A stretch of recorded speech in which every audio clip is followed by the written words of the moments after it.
Hello, my beautiful thinking people. It's your host, Clyde Phillips Sr. I'm coming to you live from the road. And just a footnote, I'm using, of course, Tesla's full self-driving Supervised, and it's version 12.4.3. And I'm heading to work on a film set. So I wanted to take this time to apply the next video in that series, which talks about the mishap and mayhem that occurred just over a week ago. I wanted to make it the same day, but unfortunately I was unable to edit the other videos and get them out on time, so I'm making it now. You heard my opinions in the previous videos. They explained fairly well where this was coming, or where this was going. So, there, so you don't have to stare at me all the time, because I have to watch the road too. Oh, changing lanes into faster lane. Thank you, FSD. Okay, so the other day, we had an incident where we almost lost an ex-president who is now running for president. It was very obvious to me at the time where that sequence of events had come from. It obviously came from members of the opposing team. Okay? Now, I'm not saying that anyone in the opposing team went and paid somebody to do whatever it is that happened. But what I'm saying is, the opposing team is definitely culpable to quite the degree. And I chastise them for the stupidity or the lack of insight that goes along with it. The talk on the street is, it was an inside job. Well, the talk in my video was already that this was unacceptable and that the way things went down were very much in question. Do you realize that that shooter was closer than some of the peripheral police officers? That means he went through a dragnet to find a location, to enter a building, to get up to the roof, not be noticed from the rear, from the sides, or from the front by anybody, except for bystanders who saw him, visually saw him, and tried to point him out to law enforcement, etc.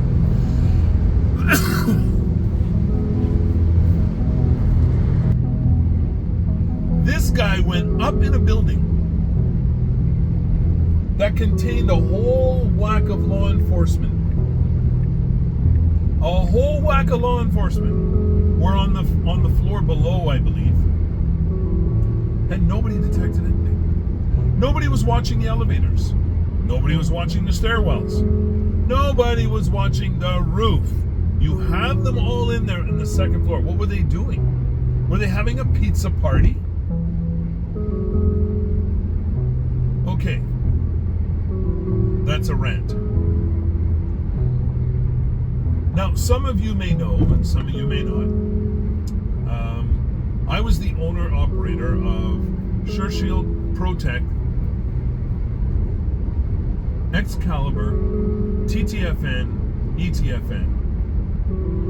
These were all concerns that were taking care of people's safety in one way or another, okay?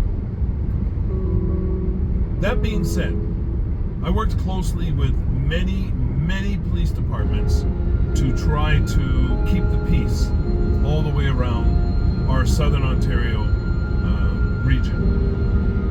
Pretty well the whole Southern Ontario region. I would say, in my own opinion, it was a very successful venture. The people who took part in our services were exemplary and followed instruction almost impeccably. So I might say that I know a little bit about protecting people, and about setting up perimeters, and about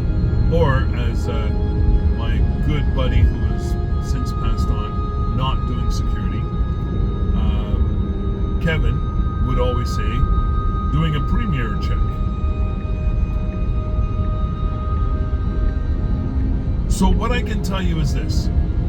The perimeter around ex-president, soon-to-be President Trump, was horribly done, terribly established. I hear they had budget problems. Well, we always had budget problems because every single contract we had wanted to minimize their costs and maximize their services. I don't blame them. I would want to do the same. However, we still had to be effective in delivering the product that they were looking for. So, that took me going in, chatting with the owners and managers to find out what exactly they were looking for, what their concerns were, and then I would have to tackle a plan on how to make it happen within the budget that they had available. And let me just add this. I'm pretty positive we were about 99.99999% effective. Okay? There were very, very few incidents. Out of 70 contracts on a weekend, we had less incidents than one establishment had on a Friday night. So out of 70 contracts, we had less incidents than one establishment had on a Friday night. And we're talking about the entire week. We work right through the week. We do different venues on different days. Folks, I have to criticize the Secret Service, the local police departments, the FBI, and all the rest of them. Everybody's passing the buck. Well, it wasn't really my responsibility to watch that part of things. It wasn't really my responsibility to watch this. It wasn't really our responsibility to do that. There are certain teams that do this and certain teams. Yes, there are. But guess what we do? Or what we did. I don't run the company anymore because I allowed somebody to take it over. And unfortunately, her other half was only concerned with being the boss. While she worked her butt off trying to keep things afloat, he was basically working against her. And not purposely, just because that's the type of person he was. So it went extinct. But I can tell you unequivocally, we would rotate positions.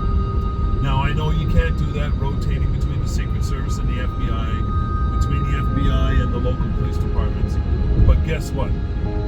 If I was in charge of that detail, I would have had a Secret Service agent embedded with the police, embedded with the FBI, watching the operations as they unfold. I would not be handing over responsibility to them to take care of any part of my detail. They would do their job, we would oversee their job, doing their job, which was given to them by us. We would be in charge of the entire operation and make sure that every single thing was covered.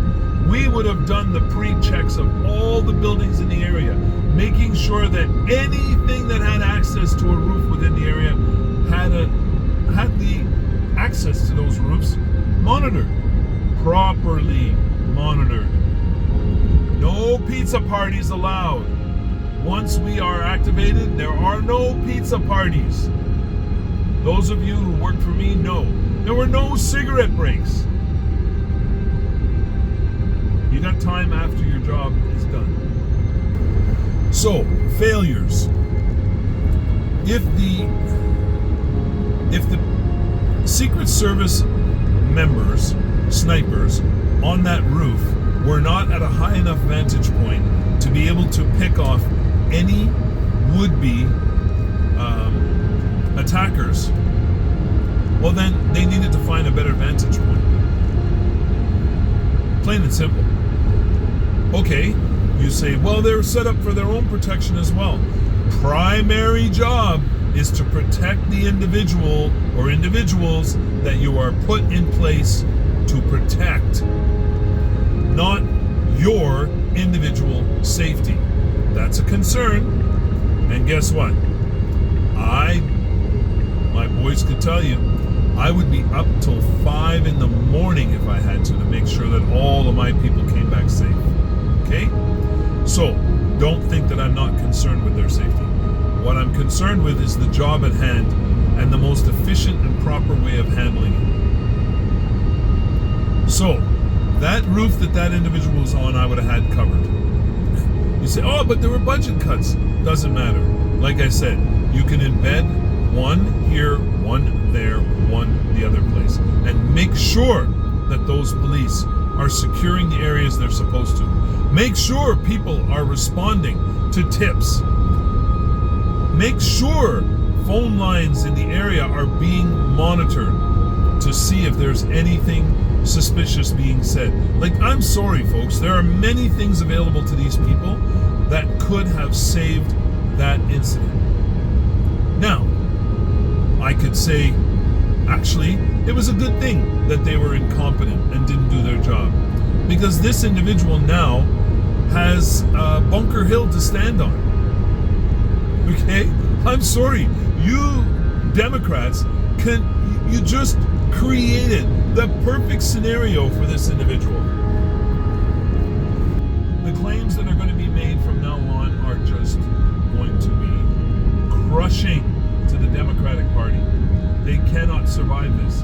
This was the biggest blunder they have ever committed.